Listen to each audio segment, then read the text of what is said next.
ولا تقولوا لمن يقتل في سبيل الله أموات بل أحياء ولكن لا تشعرون صدق الله مولانا العظيم وصدق رسوله النبي الأمين المتين الكريم ونحن على ذلك لمن الشاهدين والشاكرين والحمد لله رب العالمين.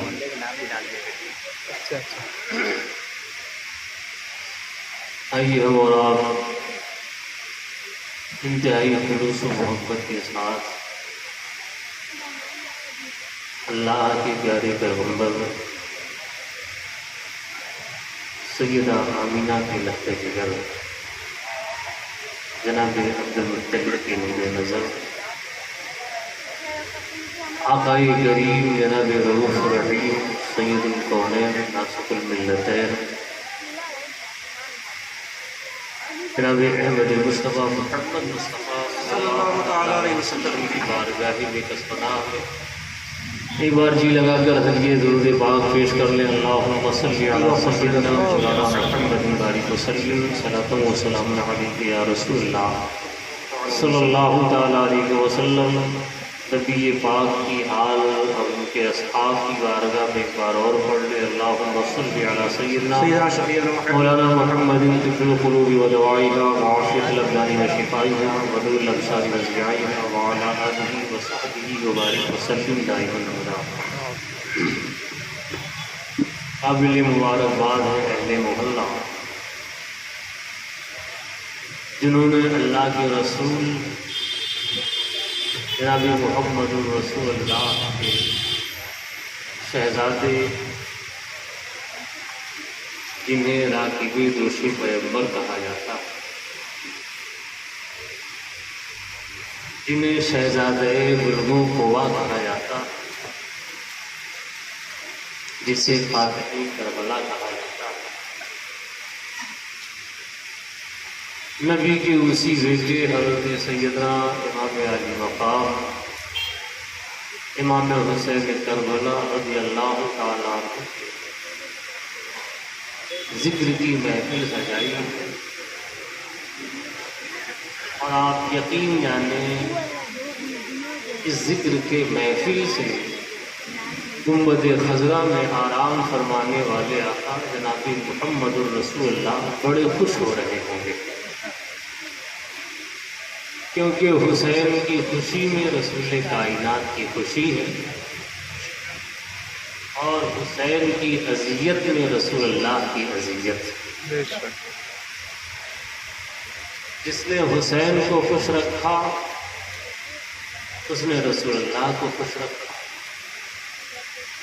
جس نے حسین کو ناراض کیا اس نے رسول کائنات کو ناراض کیا. چونکہ ہم کلمہ پڑھتے ہیں حضور سید عالم صلی اللہ تعالیٰ علیہ وسلم کا، حضور کے بتانے سے ہم نے خدا کو جانا، حضور کے بتانے سے ہم نے اللہ کے احکام کو جانا، حضور کے بتانے سے ہم نے جانا کہ یہ قرآن کریم اور قرآن کریم کی آیت کریمہ ہے. اس آیت کریمہ میں اللہ نے قانون اتارا. یہ ساری چیزیں ہم نے ایک محمد عربی کی وجہ سے پہچانا. اب آقائے کریم سید عالم صلی اللہ علیہ وسلم کے یہ چہیتے نواسے ہیں. حضور سید عالم صلی اللہ تعالیٰ علیہ وسلم کی تاریخ آپ اٹھا کے پڑھیں.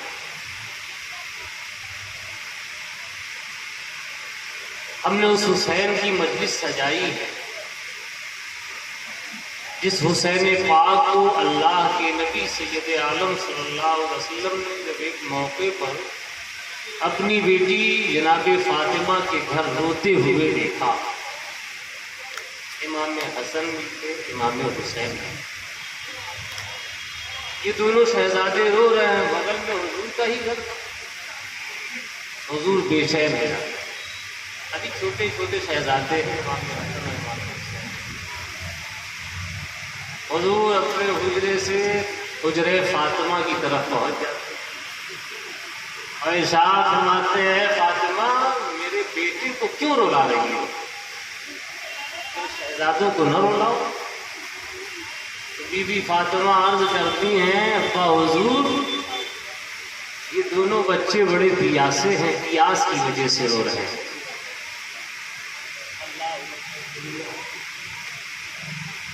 سوچو وہ رسول جو انگلیوں سے پانی نکال کر ہزاروں صحابہ کو سیراب کر دے، ہزاروں صحابہ کے جانوروں کو پانی پلا دے، ہزاروں صحابہ رسول کائنات کے انگشتہائے مبارک کی کھائیوں سے نکلنے والے پانی سے اپنے مشکیزیں بھر لیں، اس نبی کے نواسے رو رہے ہیں پیاس کی وجہ سے۔ آقا کریم سید عالم صلی اللہ تعالی علیہ وسلم چاہتے تو اپنے نواسوں کو پانی پلا دیں، جیسے اپنے صحابہ کو پانی پلا دیا تھا۔ تمہیں یہ تو نواسے ہیں، دل اور جان سے بھی زیادہ چہیتے ہیں، جن نواسوں پر رسول اللہ نے اپنے سگے بیٹے ابراہیم کو قربان کر دیا۔ وہ نواسا پیاسا، حضور سید عالم صلی اللہ علیہ وسلم انہیں پانی نہیں پلا رہے، گویا اللہ کے نبی سید عالم صلی اللہ علیہ وسلم ابھی سے کربلا میں جانے کے لیے انہیں ٹریننگ دیتے نظر آ رہے ہیں، ابھی سے انہیں سکھا رہے ہیں، ابھی سے انہیں پڑھا رہے ہیں۔ صبر کیسے کیا جائے حسین نانا سے سیکھ لو، صبر کیسے کیا جائے حسن نانا سے سیکھ لو۔ جب یہ دونوں بچے رو رہے ہیں تو حضور نے فرمایا اے بیٹی فاطمہ حسن اور حسین کو رونے نہ دیا کرو۔ کہا ہے بابا جان؟ کہا جب یہ روتے ہیں نا تو میرا جگر چھلنی ہو جاتا ہے، جب یہ روتے ہیں تو میں بڑا غم زدہ ہو جایا کرتا ہوں۔ بیٹی چپ کراؤ، کیا پیاسے ہیں اس لیے رو رہے ہیں۔ آقا کریم میرا لاؤ ہمارے شہزادوں کو ہماری گود میں۔ سیدہ فاطمہ نے پہلے امام حسن کو حضور کے آغاز سے محبت میں کیا، حضور سید عالم صلی اللہ علیہ وسلم نے پانی نہیں پلایا۔ اب کوئی یہ کہے کہ وہاں رسول اللہ کے پاس پانی کھائی نہیں پلاتے کیا؟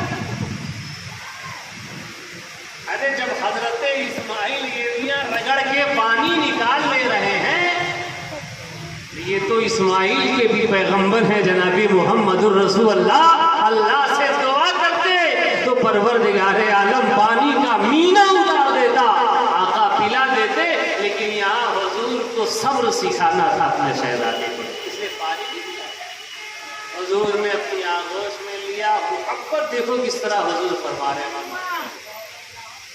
لیکن حضور نے اپنی زبان مبارک حضرت امام حسن کے منہ میں دے دیا۔ اب امام حسن جب حضور کی زبان مبارک پائے تو چوسنے لگے، اور اللہ نے زبان مصطفیٰ میں اتنی تاثیر رکھی کہ امام حسن چوس رہے ہیں، جیسے جیسے چوستے جا رہے امام حسن کی پیاس بجھتی چلی جا رہی۔ جب سیراب ہو گئے، چپ ہو گئے، تو حضور نے کہا بیٹی لو حسن کو لے آؤ، اب باری ہے میرے حسین کی، لے آؤ حسین۔ حسین کو لے آئی جناب فاطمہ، حسین کو بھی میرے آقا صلی اللہ علیہ وسلم نے ایسے ہی کیا۔ حضرت امام حسین رضی اللہ تعالیٰ عنہ نے بھی زبان مصطفیٰ کو جی بھر کے چوسا، وہ بھی سیراب ہو جاتے ہیں، دونوں شہزادے خاموش ہو جاتے ہیں، لے جا کے چولہے میں چلا دیتی ہیں جناب سیدہ فاطمہ، دونوں آرام کی لیے۔ اب آپ اندازہ لگائیں کس قدر محبت فرما رہے اپنے نوازوں سے۔ آقا کریم چاہتے یہی ہے اپنے غلاموں سے جیسے میں ان سے محبت کرتا ہوں ایسے تم بھی ان سے محبت کرو، اور الحمدللہ اس محبت کا ثبوت اہل محلہ امام کا ذکر کر کے پیش کر رہے ہیں۔ حسین کی محفل سجائی ہے، محبت کا اظہار کر رہے ہیں، محبت کا ثبوت پیش کر رہے ہیں. اللہ تعالیٰ اس اظہار محبت کو قائم و دائم رکھے اور ہر سال ہم تمام مسلمانوں کو اپنے امام کے ذکر کی محفل سجانے کی اللہ توفیق عطا فرمائے. یہی چیزیں ہیں جو ہمیں اوروں سے الگ کرتی ہیں، جو ہمیں اوروں سے ممتاز کرتی ہیں. ورنہ آپ کے اسی شہر میں بہت سے ایسے لوگ ہیں جن کی زبان میں کچھ اور جاری ہوتا، کسی کی زبان میں کچھ اور جاری، کچھ کہتے ہیں، کچھ کہتے ہیں. کچھ تو امام حسین کو ظالم تصور کرتے ہیں، اللہ. کچھ امام کو باغی تصور کرتے ہیں، کچھ امام کے بارے میں گندا نظریہ، گندا عقیدہ رکھتے ہیں کہ حسین تو تخت و تاج کے لیے لڑائی لڑی ہے. معاذ اللہ. اللہ کی ایسی بات نہیں، تخت و تاج کی بالکل کوئی لڑائی نہیں ہے. ایسے کہنے والے، اب یہ تو فرق آپ کو نہ پیدا کرنا ہے کہ صحیح کون ہے، غلط کون ہے، سچا کون ہے، جھوٹا کون ہے، کون رسول اللہ کی بولی بول رہا ہے اور کون رسول اللہ کے خلاف بولی بول رہا ہے. یہ فیصلہ تو آپ کو کرنا ہے. اللہ نے ہر بندے کو عقل دیا ہے. جس طرح ہم یہ اپنی عقل بزنس میں لگاتے ہیں کہ ہم یہ بزنس کریں جس میں ہمیں خسارہ نہ ہو. لوگ 10 روپیہ لگاتے ہیں تو عقل کا گھوڑا دوڑا کے اسے 10 کو 100 بنانے کی کوشش کرتے ہیں، 100 کو 200 بنانے کی کوشش کرتے ہیں. اور آپ مارکیٹ میں جاتے ہو کوئی سامان لینے تو بڑا ٹھوک بجا کے خریدتے ہو کہ ہمیں نقصان نہ اٹھانا پڑے، ہمیں نفع اٹھانا پڑے. ہم 10 روپے کا سامان لینے جاتے ہیں تو بڑا ٹھوکتے اور بجاتے ہیں، بڑا مول بھاؤ کر کے لیتے ہیں کہ نقصان نہ اٹھانا پڑے، فائدہ ہی فائدہ ہو. اللہ کے بندو، اسلام سب سے زیادہ اہم ہے. اللہ کے نبی کی محبت سب سے زیادہ اہم ہے. رسول اللہ کے نواسے امام حسن و حسین کی محبت یہ سب سے زیادہ اہم ہے. تو اسے ایسے نہ جانے دو. بتانے والا کچھ بتا کے چلا گیا، اس کی بتائی ہوئی باتوں پر کان نہ رکھ لو. یہاں عقل کا گھوڑا دوڑو. نہیں سمجھ میں آتا تو علماء موجود ہیں، مدرسے موجود ہیں. آپ لوگوں سے رابطہ کرو اور کہو فلاں نے ایسی بات کہی ہے مولانا صاحب، بتائیے کیا صحیح ہے. اگر صحیح ہے وہ بتائے تو اپنی عقل کے اعتبار سے آپ قرآن کی آیتیں دیکھو، رسول اللہ کی حدیثیں دیکھو. اگر صحیح سمجھ میں آوے تو قبول کر لو، صحیح سمجھ میں نہ آوے تو اس کو ایک سائڈ لگا دو. دین میں بھی ہم فکر کریں. ایسے نہیں کہ کوئی کار بھر دیا تو ہاں یہ مولانا صاحب قرآن و حدیث کا حوالہ دے دیے صحیح بول رہے ہیں. سب صحیح نہیں بول رہے. ورنہ یزید بھی تو اپنے آپ کو مسلمان کہلاتا تھا. بولو کہلاتا نہیں کہلاتا تھا. اذان یزید کی طرف بھی ہوتی تھی، وہ بھی قرآن مانتا تھا. ایسا نہیں کہ قرآن کا انکار کرتا تھا.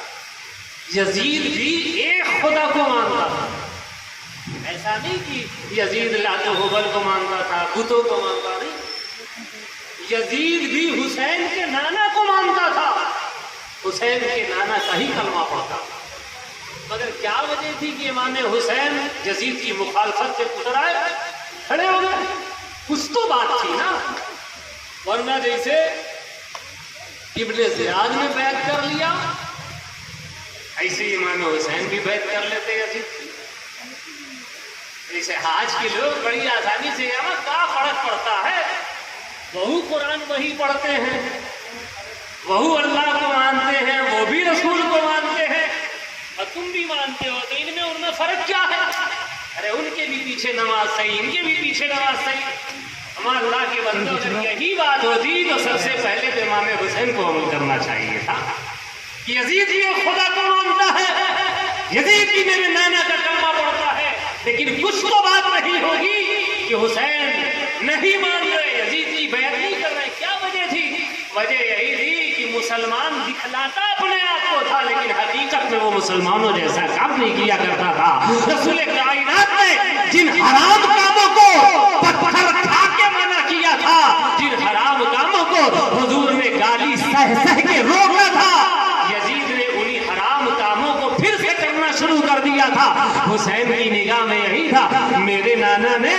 گائے پہ پتھر کھایا ہے تب اللہ کا دین پھیلایا ہے، اور یہ یزید اسی دین محمد کو بدنام کرنے کی کوشش کر رہا ہے۔ آقا حسین نے اسی لیے یزید کی بیعت نہیں کی کہ اگر آج ہم یزید کی بیعت کر لیں گے تو نانا کی امت ہماری دلیل بنا کے لوگوں کے سامنے لائے گی کہ جب حسین شرابی کی بیعت کر لیے تو پھر ہم لوگ بھی حسین کی اتباع میں زانیوں کی بیعت کرتے ہوئے نظر آئے، تو دین مٹ جاتا، دین برباد ہو جاتا۔ اسی لیے امام حسین نے یزید کی بیعت نہیں کی، کیوں تو اس کے اندر گناہ بہت زیادہ تھا۔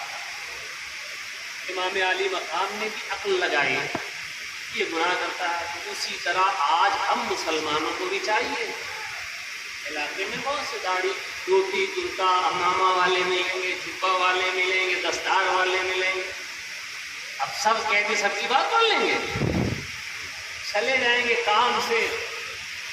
اب آج رسول اللہ کے زمانے میں داڑھی والے، امامہ والے، دھوتی والے، جبہ دستار والے منافق ہو سکتے ہیں، حضور کا عیب تلاش کر سکتے ہیں، جبکہ ان کو پتا تھا کہ حضور غیب داں پیغمبر ہیں، ہمیں جو بات نہیں معلوم ہوتی ان کا خدا انہیں بتا کے ان کو معلوم کرا دیا کرتا، اتنا یقین تھا، جانتے تھے، پھر بھی حضور کی مخالفت کرتے تھے۔ آج تو رسول کائنات بظاہر ہمارے سامنے ہے ہی نہیں، اب تو وہ ڈر بھی ختم ہو گیا، تو اب سوچو کس قدر منافق ہما خیال والے ہمارے علاقے میں موجود۔ قرآن کریم کی میں نے ایک آیت کریمہ پڑھی ہے، وَلَا تَقُولُوا لِمَنْ يُقْتَلُ فِي سَبِيلِ اللَّهِ أَمْوَاتٌ بَلْ أَحْيَاءٌ وَلَٰكِن لَّا تَشْعُرُونَ۔ اللہ اپنے قرآن میں فتویٰ دے رہا ہے، اپنے بندوں کو بتا رہا ہے، نبی کی امت کو سکھا اور پڑھا رہا ہے، وَلَا تَقُولُوا لِمَنْ يُقْتَلُ فِي سَبِيلِ اللَّهِ أَمْوَاتٌ، انہیں مردہ نہ کہو جو اللہ کی راہ میں شہید کر دیے گئے، ہے نا؟ اللہ کہہ رہا، کوئی مولانا صاحب نہیں بتا رہے، بریلوی وہابی دیوبندی مولانا صاحب لوگوں کا فتویٰ نہیں ہے کہ کوئی کہہ دے نہیں یہ حنفیہ والوں کا فتویٰ، کوئی کہہ دے نہ حسینیہ والوں کا فتویٰ، اب حسینیہ والے جو ہیں وہ کہتے ہم حسینیہ والوں کو مانیں گے، ان کا فتویٰ مانیں گے، حنفیہ والے کہنا حنفیہ کا فتویٰ مانیں گے، ہمارا نہ حنفیہ نہ حسینیہ، کسی کا فتویٰ نہیں ہے، نہ کسی وہابی کا ہے، نہ اہل حدیث کا ہے، نہ رافضی کا ہے، نہ قادیانی کا ہے، نہ مرزائی کا ہے، نہ چکرالوی کا ہے، نہ اہل حدیث کا ہے، نہ اہل قرآن کا، کسی کا فتویٰ نہیں۔ میاں یہ فتویٰ جس رب کی ہم روٹی کھاتے ہیں، جس رب کی زمین پر چلتے ہیں، جس رب کے ساتھ لیے سے زندہ رہتے ہیں، اسی پروردگار عالم کا قرآن میں فتویٰ ہے، اما کسی کی نہ مانو، خدا کی تو مان لو، اللہ کی تو مان لو۔ اللہ کہتا انہیں مردہ نہ کہو جو اللہ کی راہ میں شہید کر دیے گئے ہیں۔ اب ہماری آنکھیں تو دیکھ رہی ہے، سر کٹ گیا ہے، ہاتھ جسم سے الگ ہو گیا ہے، خون جسم سے نکلا زمین میں جذب ہو کے کالا پڑ گیا ہے، نہ ہاتھ حرکت کر رہا ہے، نہ پاؤں حرکت کر رہا ہے، نہ سانس آ رہی ہے، نہ جا رہی ہے، ہماری آنکھیں دیکھ رہی، مر گیا ہے، روح جسم سے نکل گئی ہے، اسے دکھاؤ سب یہی کہیں گے مردہ ہے، مگر خدا سے پوچھو مولا تو کیا کہتا ہے؟ تو رب کہتا ہے تو انہیں مردہ بھلے دیکھ رہا ہے لیکن تو اپنی زبان سے انہیں مردہ نہ کہا، مولا پھر کہوں کیا؟ رب کہتا ہے جو تیرا رب کہے وہی تو بھی کہا، رب زندہ کہتا ہے تو تو بھی زندہ کہا، کیسے زندہ کہو؟ سمجھ میں تو بات نہیں آتی، کہا تیری سمجھ میں آئے یا نہ آئے، تو سمجھ یا نہ سمجھ، تیرا خدا تو سمجھتا ہے، اب جو تیرا خدا کہتا ہے بس وہی بولی بول، اور جب تو اپنے خدا کی بولی بولے گا تبھی تو مکمل ایمان والا تو مسلمان ہے۔ جب خدا کی بولی سے الگ ہٹ کے بولے گا تو بڑے بڑے مدرسے والا مفتی کیوں نہ ہو جائے، بڑا شیخ الحدیث کیوں نہ ہو جائے، بڑی جو دستار والا کیوں نہ ہو جائے، تجھے مومن کامل تو نہ کہا جائے گا، نہ قرآن کہے گا، نہ حدیث کہے گی، نہ صحابہ کہیں گے، نہ اکابر علماء کہیں گے، کیونکہ جو خدا کا نہ ہے وہ نبی کا نہ ہے، جو نبی کا نہ ہے وہ صحابہ کا نہ ہے، اور جو صحابہ کا نہ ہے وہ تمام مسلمان کا نہ ہے، وہ اپنے آپ کو کتنا بڑا علامہ تو دہر کیوں نہ بتا رہا؟ قرآن کا یہ فیصلہ ہے نا کہ اللہ کی راہ میں جو شہید ہیں وہ زندہ ہیں، انہیں مردہ نہ سمجھو۔ اب وہی قرآن ایک دن اور آگے بڑھ کے پڑھ لو تو اللہ تبارک تعالیٰ یہاں تو زبان پر پابندی لگا رہا ہے کہ جو اللہ کی راہ میں اس کے دین کی حفاظت کے لیے شہید ہوئے انہیں مردہ نہ کہو، اور آگے اللہ تبارک و تعالیٰ سوچ پر بھی پابندی لگاتا ہے کہ ان کو جو اللہ کی راہ میں شہید ہوئے انہیں مردہ گمان بھی مت کرو، مردہ سوچو بھی مت۔ سوچو یہ شہید اللہ کی بارگاہ میں کس قدر بلندی والے ہیں کہ خدا ان کی سائیڈ لے رہا ہے، خدا ان کی حمایت میں بول رہا ہے۔ اور حمایت میں کیوں نہ بولے یار، جو اللہ کے دین کی حمایت میں اتر آئے تو پروردگار عالم اس کی حمایت میں اترتا ہے۔ اور یاد رکھنا اللہ جس کی حمایت کر دے پوری دنیا کا مسلمان اس کی حمایت میں کھڑا ہوتا ہے۔ یہی وجہ ہے کہ آج حسین کی حمایت میں پوری دنیا کا مسلمان کھڑا ہے۔ مسلمان تو مسلمان، کافروں کی جماعت میں بھی حسین کا تذکرہ کرنے والوں کی جماعت موجود نظر آ رہی ہے۔ نعرہ تکبیر، نعرہ رسالت، ذکر شہدائے کربلا، نعرہ تکبیر، نعرہ رسالت۔ سبحان اللہ۔ اللہ تعالیٰ کا وعدہ ہے کہ قرآن کریم میں ان الذین آمنوا وعملوا الصالحات سیجعل لهم الرحمن ودا۔ اللہ اسی قرآن میں کہتا ہے بے شک وہ لوگ جو ایمان لائے اور نیک عمل کیے، اللہ تبارک و تعالیٰ اس بندے کی طرف لوگوں کا دل پھیر دیا کرتا۔ کیا مطلب؟ یعنی ہر مسلمان، ہر بندے کے دل میں اللہ کے محبوب بندوں کی محبت پیدا ہو جایا کرتی ہے۔ اب امام حسین نے تو سب سے بڑا ذکر کیا ہے اللہ عز و جل کا، ایسا ذکر کہ اس طرح کا ذکر امام حسین کے بعد نہ ہوا ہے اور نہ صبح قیامت تک کوئی خدا کا اس طرح ذکر کرے گا جس طرح کا ذکر امام حسین نے کیا۔ ہم لوگ تو اپنی مسجد میں جا کے نہ خدا کو بہت یاد کر لیتے، آرام سے جلسہ کیا، کوئی 100 روپیہ دے دیا، کوئی 200 روپیہ دے دیا، کوئی 1000 روپیہ دے دیا، چلو امام کا ذکر منا لو، ہے نا، اتنا ہی کرتا ہے۔ جلسہ سجا لیا، بیٹھ کر ذکر اللہ و رسول اس کے نواسے کا کر لیا، اتنا ہی نا۔ لیکن امام حسین نے کیسا ذکر کیا ہے؟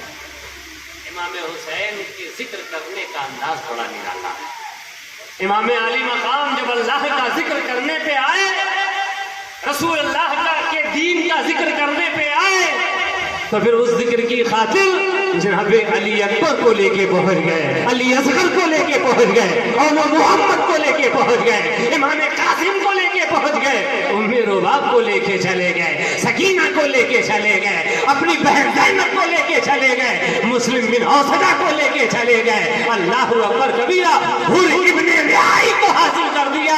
یہ جناب امام حسین رضی اللہ تعالیٰ عنہ نے جان کا نذرانہ پیش کر کے بھی خدا کا ذکر کیا ہے، مال خرچ کر کے بھی خدا کا ذکر کیا ہے۔ آپ امام علی مقام کی زندگی اٹھاؤ، اپنا پورا کنبہ رسول اللہ کے دین کی حفاظت میں لٹا کے خدا کا ذکر کیا ہے، اور جب سب کچھ ختم ہو گیا تو ظالموں کو یہ پیغام دیا میرے امام علی مقام نے، ظالموں جیسا ذکر حسین کر کے جائے گا ایسا ذکر نہ تم نے کیا ہوگا اور نہ صبح قیامت تک رسول اللہ کی امت کرے گی۔ آقا حسین نے سجدے میں اپنا سر رکھ کر اللہ کا ذکر اتنا بلند کیا کہ آج تک جناب حسین پاک کا صرف زمین پر نہیں اللہ کے فرشتوں میں بھی ذکر ہوتا نظر آ رہا ہے۔ صحیح نہیں کہہ رہا ہوں میں ایسی بات کہ کوئی یہ کہہ رہا صاحب کیسے کہہ دیا اپنے من سے، آج تک اللہ کے نبی کے بیٹے حسین کا ذکر آسمانوں میں ہو رہا۔ ہاں یہ حدیث نا بخاری، ترمذی، مسلم، یہ جو صحاح ستہ کی کتابیں ہیں جن کو سب مانتے ہیں، دیوبندی بھی ان حدیثوں کو مانتا ہے، وہابی بھی مانتا ہے، چکوالوی بھی مانتا ہے، یہ سب مانتے ہیں اس حدیث کی کتاب کو۔ یہ ساری کتابوں میں یہ حدیث بھری پڑی ہے۔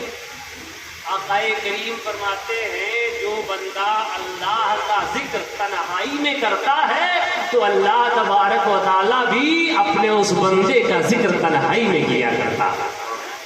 آگے آقا فرماتے ہیں اگر اللہ کا بندہ اللہ کا ذکر جمع غفیر میں کرتا ہے، لوگوں کو اکٹھا کر کے مجلس سجا کے کرتا ہے، تو پروردگار عالم بھی آسمان پر اس کا ذکر فرشتوں کو اکٹھا کر کے کرتا ہے۔ اب آپ اندازہ لگاؤ کربلا میں حسین نے جیسا ذکر اللہ کے رسول کا کیا ہے، اللہ تبارک و تعالیٰ بھی آج بھی امام حسین کا ذکر اپنے فرشتوں کے درمیان ایسا کر رہا ہے۔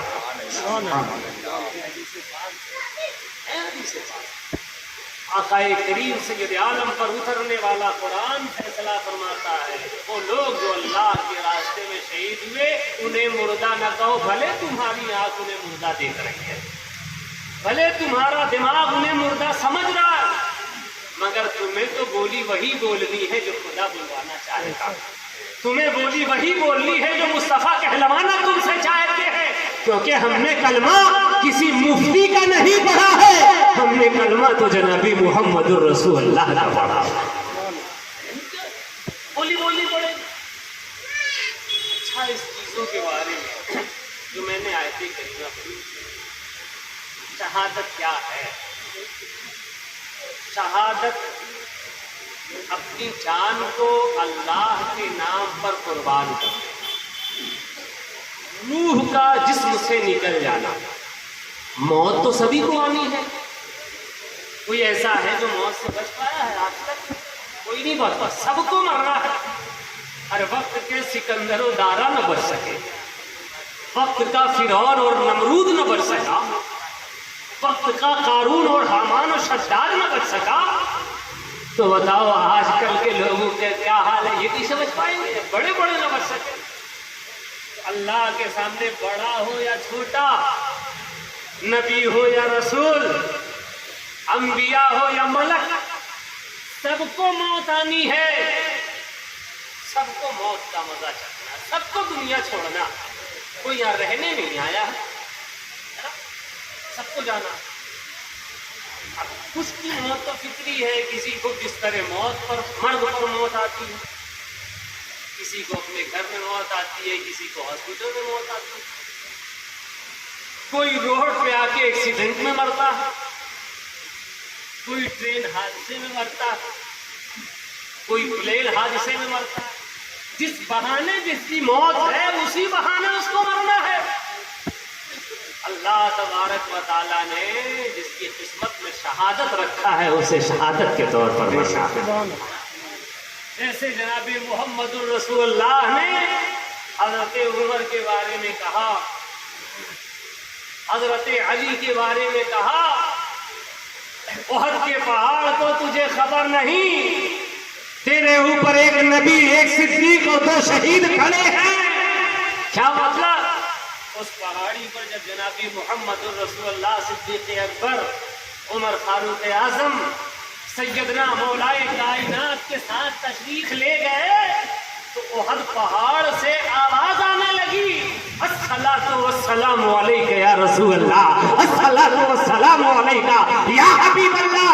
پوچھو ان لوگوں سے جو کہتے ہیں سلام نہ پڑھو ناجائز و حرام ہے، بدعت ہے، ان لوگوں سے پوچھو ہمیں یہ بتاؤ احد پہاڑی جناب محمد الرسول اللہ پر سلام پڑھے تو نبی بدعت نہیں کہتے؟